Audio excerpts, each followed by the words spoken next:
Kepolisian daerah Aceh berhasil menangkap FN dan MH, dua pelaku teror bom terhadap warga di Desa Ujung Pacu, Kecamatan Muara 1, Kota Loksmawe.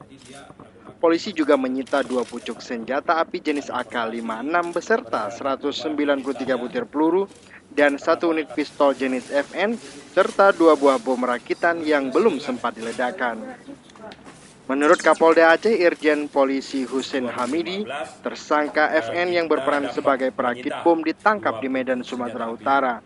Sedangkan MH yang meletakkan bom di Desa Ujung Pacu ditangkap di wilayah Kabupaten Biren. Kapolda Aceh mengatakan para pelaku yang merupakan sindikat narkoba ini meneror warga karena resah dengan aktivitas warga yang terus memerangi peredaran narkoba di desa mereka. Kini polisi masih memburu 2 pelaku lain. Sebelumnya pada 8 Agustus, bom rakitan yang mereka pasang meledak di sebuah pos kamling di desa setempat. 8 orang warga menjadi korban dalam ledakan tersebut. Dari Banda Aceh, Endra Saputra melaporkan untuk Aceh Video.